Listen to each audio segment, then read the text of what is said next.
Alright, thank you for joining me. I just wanted to show you how to make a little brisket at home since your dine-in options are a little limited right now. Anyone can do this as long as you have a smoker. So we're going to start with the preliminary steps tonight, and then tomorrow I'll be putting the brisket in the oven. Alright, next up, I've got a clean container, I've got a clean board, and here's the meat. Gotta get a knife. I try to keep this from getting all over the place. So slice open a corner and let it drain. Raw meat can be dangerous if you don't clean things. Okay, not looking too bad. Thought it might be a little juicy there. Use my elbow for the trash. Voila. Now we've got our brisket. Yeah, we just want to trim some fat off of it. We'll do this and speed this video up when we get to that point. Just don't want too much fat, because then it creates a problem with cooking. You can hear my dog banging on the door. How funny. As soon as I started doing this, my one dog wanted to start barking. So, needless to say, they went outside. Now this is the side you really got to trim up, because as you can see, there's quite a bit of fat on it. You just don't want it so thick. Okay, to leave some fat. That's the flavor and stuff. See, I cut into the meat a little bit there. So you want to obviously not do that. Shouldn't whistle while I'm doing this. Contamination. And just get a little more of this out. This is the fatty side, and the other side is the lean side of the brisket. Get just a little bit more of this. A little moss. Poco moss. A little bit on the side here, where it's just really thick. Alright, so anyway, that's almost there. There we go. Alright, I've cut the fat out as much as I dare, taking care of the scraps. I'm going to go ahead and show you, this is the fatty side. This side will cook down tomorrow. On the bottom, we'll cook it like that, and this is the lean side.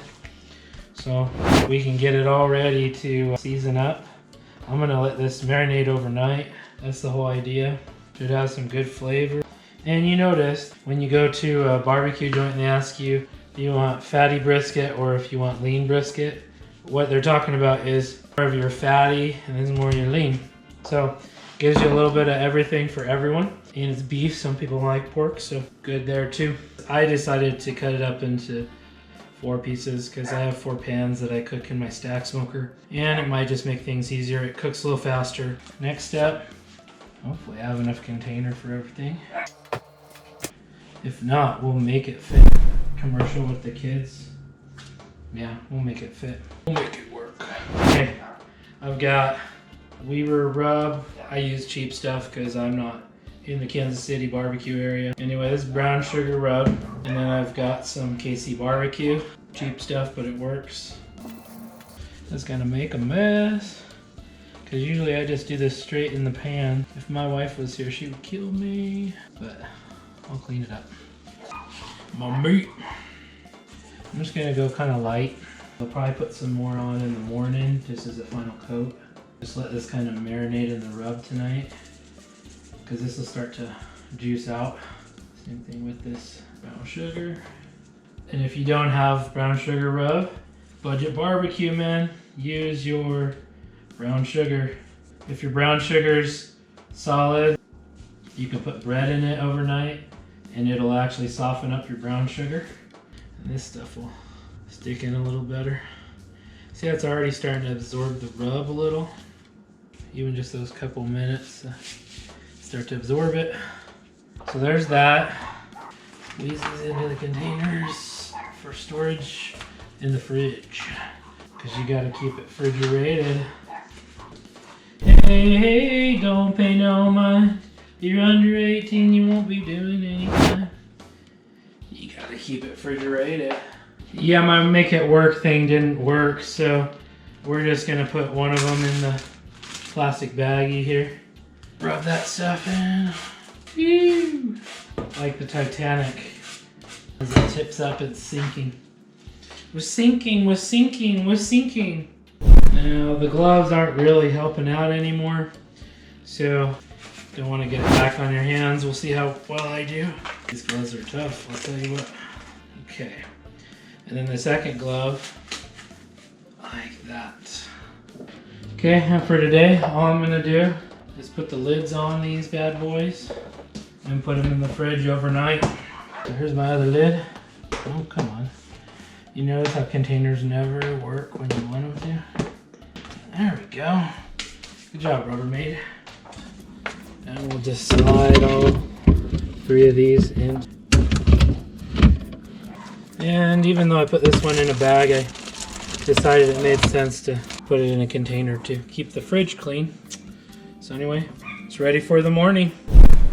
So by the way, let me tell you a secret. My wife doesn't know. This apron she got me, pretty awesome. Don't tell her because she'll probably buy me a bunch of them. See you in the morning. All right, good morning. We're gonna get this brisket finished up. Here's my smoker right here. It's the master built. It's a stack smoker. So I just got 4 shelves. So first thing I'm gonna do, this stays pretty clean because the way I do things, but I'm gonna clean this pan out. I don't know if everyone has a fire pit, but honestly, I just toss it in the fire pit. Clean it out a little bit.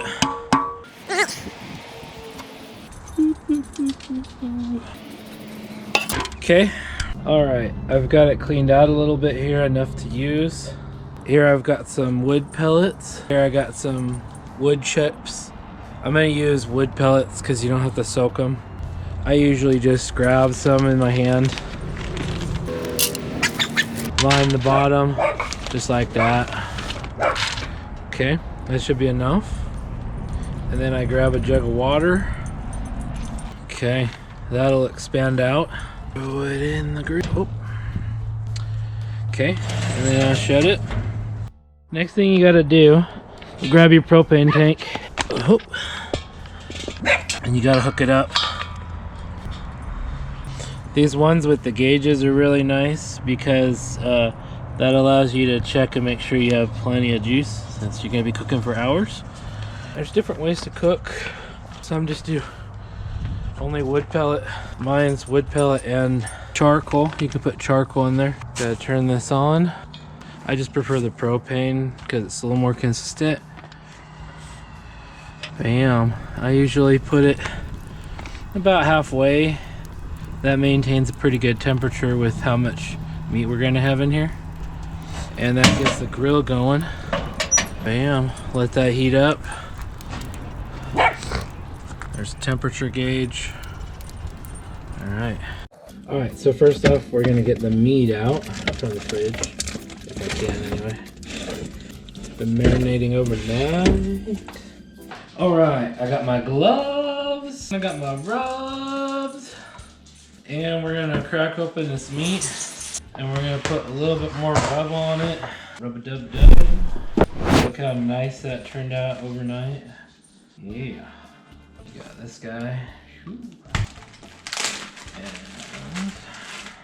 go light, rub in some more flavor here. Boom, boom, boom, boom. I'll have to flip it as much if I do it this way. It's gonna have a beautiful bark. Unlike my dogs, kind of nippy sometimes. Let that set in. Absorbed into the meat really nice last night. Let it settle in a little bit. Press it to it a little bit. And let's rotate. Whoa, whoa, whoa, whoa. Okay. Now I did that right now to let it set for a minute. Okay, I've got my 4 pans and I've got my aluminum foil. You know, dogs might be man's best friend, but when it comes to grilling, aluminum foil is man's best friend. What I normally do is, since I cook with pans, I want them to get smoky, try to clean them up. Try to wrap them from underneath. Then I take a second piece And I put it on top, and that'll keep the pan completely clean. And then all you have to do is pull the aluminum foil, and everything's done. And voila! If it's intact, you can even pull the aluminum foil right around the meat, pull off the bottom, and cover up the meat that way too. So I'm gonna repeat that for all 4 of these.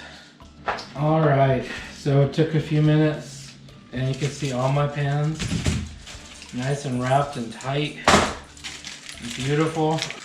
You know, since I have a stack smoker, I really just don't like messes, and this is the easiest way to clean the pans and keep stuff from sticking, and it's the easiest way to keep the grill clean. I've had that for a year and a half, and I've never cleaned the bottom of it, and for a smoker that looks pretty good without cleaning. So that's why I do this method. Pan cooking, you gotta keep your pans maintained.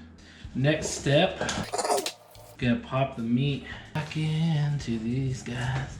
This hand doesn't have a glove, so as you can see, bam, this is ready for the smoker. Just smoke. Now, officially take that glove off. Again, not getting all the stuff on the outside. All right, and let's take the last pan out. All 4 of my pans. Now, right now, it's showing around 300 degrees. So we might have to adjust the temperature when we put these in because it'll lower it. Open this cabinet.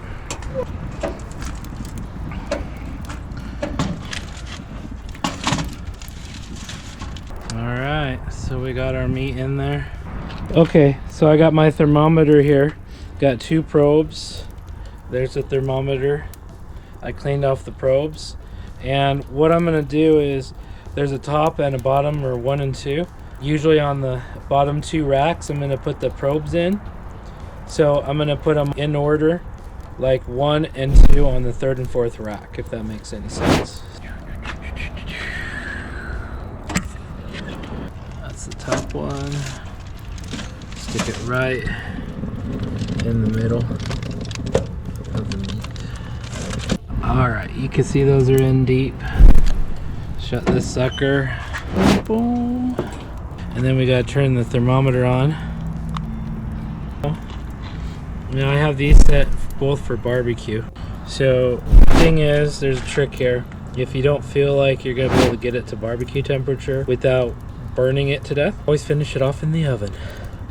Then you get that nice finish and crispness. So you at least got to get it to about 190. All right, every once in a while you got to do a temperature check. As you can see, the grill is at about 200 degrees. That's just about right. So just check it every once in a while. Sometimes you got to rotate the meat. If you look at the thermometer, one's a lot hotter than the other one.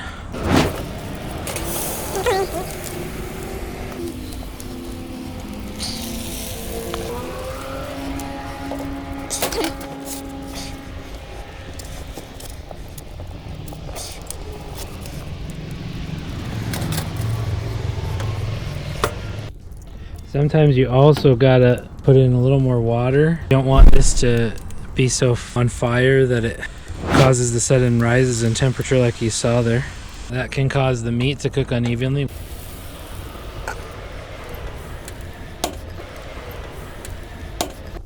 All right, so my temperature is right around 200 degrees. As you can see, I kept my temperature pretty consistent on the grill. So I'm gonna go ahead and take these bad boys out. I'm gonna go take them to sweat out a little bit, and then we'll trim it. All right, so the next step is just to allow it to sweat out. So you can wrap it in the original tin foil, and it just soaks in its own juices some more. You can just take and untuck this, pull the pan. Pan's pretty clean, except for a little grease. And then you just take that and you stick that right in the oven, maybe back in the pan. Put it right in the oven. Do that with all 4. All right, so I still have this thing going. See, it was right around 200 and now it's up around 300. And that's because I took everything out. When you're cooking, keep checking the temperature, because if you don't, it can just skyrocket and get out of control. The other thing that happened earlier, see how most of that's just burned up? I let it get too dry, and that's why it also cooked really fast on the bottom for a while, and I had to rearrange things. So be aware of those things. So next biggest thing, shut it off and make sure your gas is off, or charcoals. Make sure you're not gonna burn anything down.